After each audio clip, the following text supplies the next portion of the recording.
Hey, what's up guys, it's MugenLord here, and we're back again with another Sega video, because as I said on my Twitter, I had made a tweet saying that I would have to do a follow-up video with a lot of the news that's revolving around Sega and how they approach localization and how they take pretty much advice from these Western localizers, and these localizers going in and changing the context to a lot of these games that Sega is pretty much releasing, and is pretty much making people not hopeful of the future with a lot of these future releases, especially now that we got that hype trailer of upcoming returning franchises like Jet Set Radio Future, Streets of Rage, Shinobi, and Golden Axe.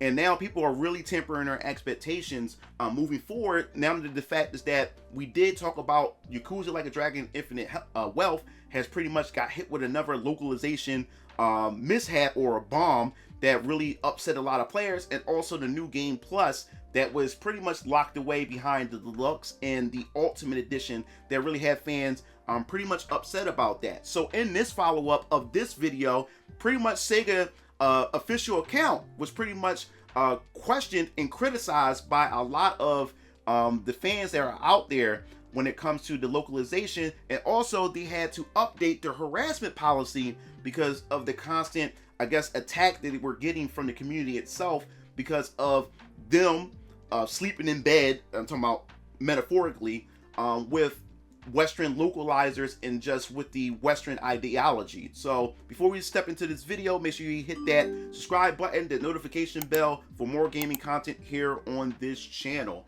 Now, as I said before, when it comes to how I present gaming news, I've always said to you guys, especially when there's things that's not fully verified, I always tell you guys that, hey, I don't know if it's verified, so I just want to put this out there to let you know. Take it for a grain of salt, but if you can verify this, that this is in fact a thing, put it in the comment sections below, and I definitely will pin it, or I will update it in a future video to show the correction of whether or not that this happens to be true. And what I'm talking about here, because I posted in the last video about a screen capture or from the scenes of the whole dialogue that was being discussed between Namba, Ichiban, and the rest of the guys in the bar, and it was pretty much talking, feminist related, and everything like that. And you have many people saying that, you know, whether or not saying that this is true or whatever. And I've also said in the comments in the video itself that I can't verify it yet because I haven't opened my version of the game to actually see the context. It's all about context, guys. We can't get wrapped up in a lot of what's going on to the point where we're just being reactionary and not knowing the context of it. So apparently that this was a localization situation, and in the Japanese version that the dialogue is pretty much a bit more different. But like I said, I can't verify both sides, but I'm putting it out there for you guys who actually playing the game right now can actually verify it until I actually get around to actually playing it. I always want to state that. And also another perfect example is with Bandai Namco with Tekken 8, where there was a scene between the new female character added to the game. Can't remember her name, the one, and she danced a lot and she makes coffee and stuff, and she's talking with Lily, and we see the scene where Lily talks about a cultural appropriation, which I've made a tweet as well and posted it, and I said, guys, we don't know what the context is. So before we start jumping on the bandwagon and calling it woke or calling Tekken 8 woke or anything like that, let's get the context to find out what got to this discussion, and whether or not if Harada and Bandai Namco is poking fun at the whole cultural appropriation situation. And guess what? I was right. It was context behind it. It was poking fun at the entire situation when you see it in full context. So I always want to let you guys know. I want to make that disclaimer when I talk about this type of content, especially when I don't know myself. I always let you guys know. Just say take it for a grain of salt, or let's wait and see when we get the full context before we start being reactionary. Because my other video where we talked about the plus size elf, both sides of the culture war had pretty much got it wrong when it came to the woke side and the anti-woke side, because they jumped on the gun because they don't know the context, because they weren't fans of the series to begin with. Only the real fans knew about it. So I want to put that out there. But Sega is definitely going through their thing. As we go to Niche Gamer, from the article itself, it says official Sega account criticized for questionable localization methods. So it says Sega's official social media got an overwhelming amount of negative criticism after linking an article confirming their games are censored based on Western localizers. The official Sega Twitter account linked an article which confirmed the executive producer for the Like a Dragon asked their Western team to read their game script and tell them what isn't acceptable. For those not familiar, a recent article from website The Japanese Times had Western localizers admitting to censoring content in Western localization. And this is why I don't understand how people still argue and say that this is a conspiracy theory, that there's no agenda involved. You gotta look at the people. You gotta look at the people that's behind the localization team. You can just look at their characteristics and you can tell where they're at on politically and socially, to know that they're taking their experiences and they incorporating it in these Western localization dubs for our favorite games. It still boggles my mind that people still argue this and say that this is not a conspiracy. None of this is actually happening. None of this is actually going on. When now they're coming out their mouth admitting that they are censoring for the Western audience. It's like at this point, like there's no helping those type of people. There's no helping them. So it says Frank Genti, the senior localization manager for Bandai Namco, claimed the hashtag #MeToo movement changes mindsets. We tell them that the cleavage is a bit too exposed, or the skirt is a bit too short. Before, they weren't very flexible, but they've become more proactive on such subject. So that's what they're saying, that they're now first, a long time ago when localizers would say certain things, they would hear what they say, but they would continue to develop what they wanted to develop. Now, because of the whole Me Too and all these other different social political movements that's going on in the West, and the controversy that surrounds it, now a lot of these Japanese developers are now being proactive about it and be like, okay, we'll listen, whatever, and we'll adjust and change some things because we don't want to get hit with the controversy. And that's just sad. This is just sad. So examples like these are why many despise Western localizers, because certain sects in the West are obsessed with political correctness and are hell-bent on curating the content of adults, telling them that they can and cannot enjoy, and explaining that certain content is offensive and must be changed. And that's correct. And that's what people are tired of. These people had took over the reins and now telling us what we can't enjoy and what we supposed to enjoy. They're taking it and say, no, we don't want you to have this, but we want you to have this instead, and you're going to like it. And if you don't like it, you're sexist. If you don't like it, you're racist. And the whole 9 yards. That's what people are tired of, you know? So, the article also had Like a Dragon executive producer Masayoshi Yokoyama saying many representations which were normal in Japan in the first Like a Dragon games are no longer acceptable today. We asked our team in the United States and Europe to read the game script, and they tell us if they see things that wouldn't be acceptable in their country. And this is the thing about Like a Dragon, which I mentioned before. That game is very Japanese at heart. I'm talking about the game, the original game, and what was intended for. And many of my followers on Twitter and even the comment sections was pointing to articles where the original creator of the Yakuza series was pretty much saying that no, it's for the Japanese. It's not to appeal to the Westerners. They can embrace it pretty much and take it for what it is, but it's always been Japanese. And many people were speculating. Like I said, this is just speculation. I'm just sharing with you guys speculation. And many people are speculating maybe this was the reason why he left Sega, because he saw this coming. He saw that his baby, his franchise, and this is what I said before.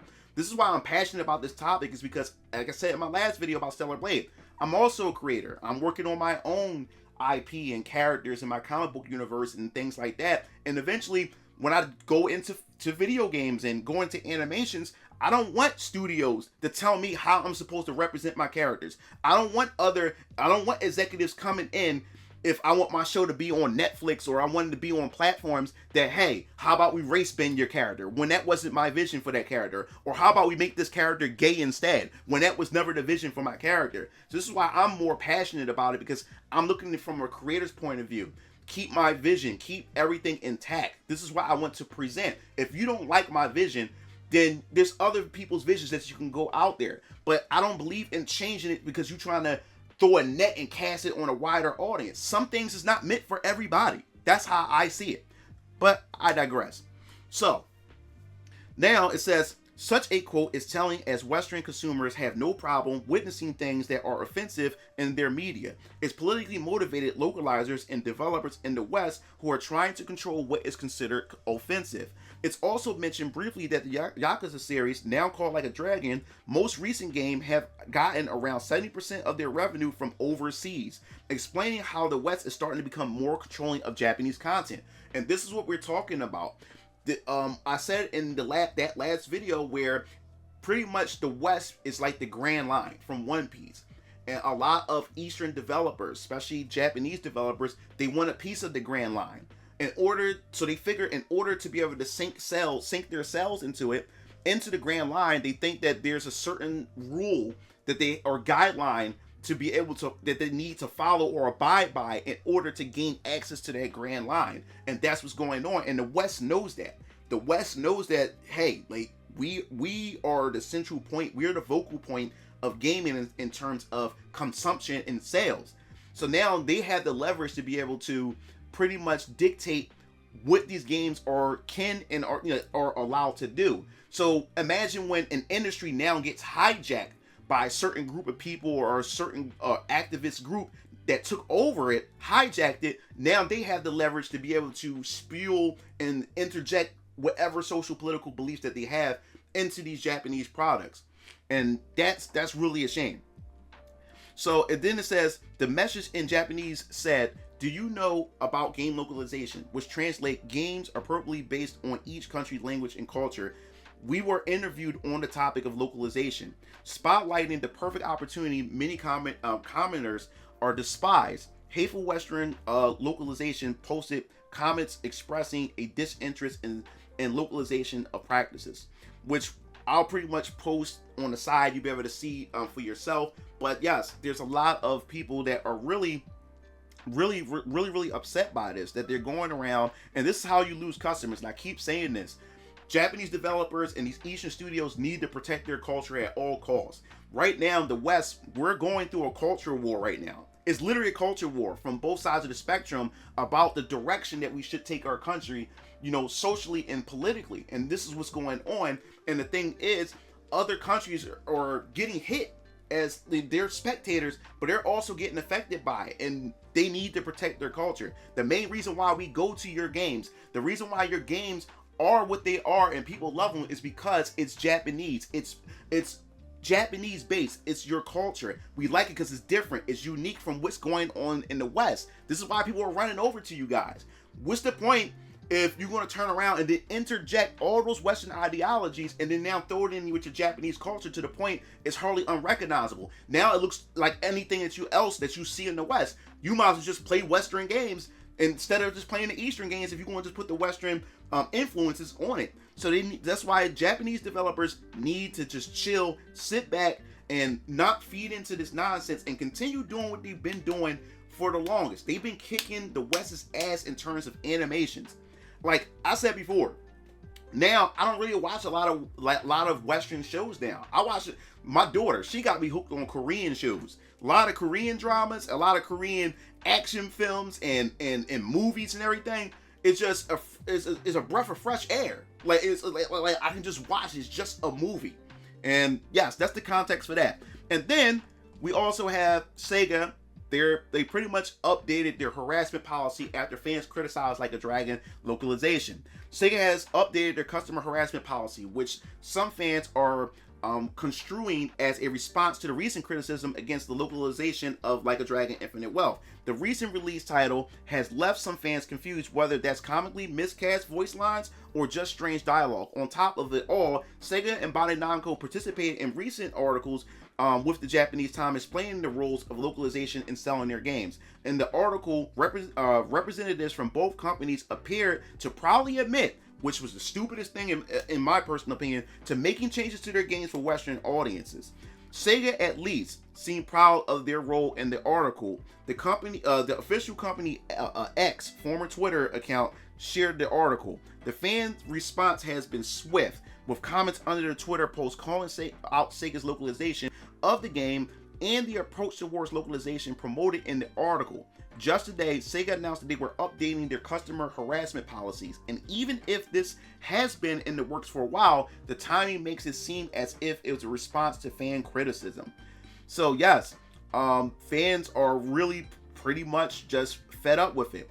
So it says, however, following the same recent harassment related incident towards our employees, customer harassment, we would like to take the following measures to ensure that our company employees and representatives, our employees, can carry out their duties with peace of mind.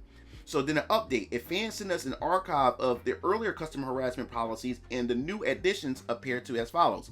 Acts that could cause severe emotional distress to or impose a burden on one of our employees by repeatedly using words or behaviors that suggest self-harm of any kind.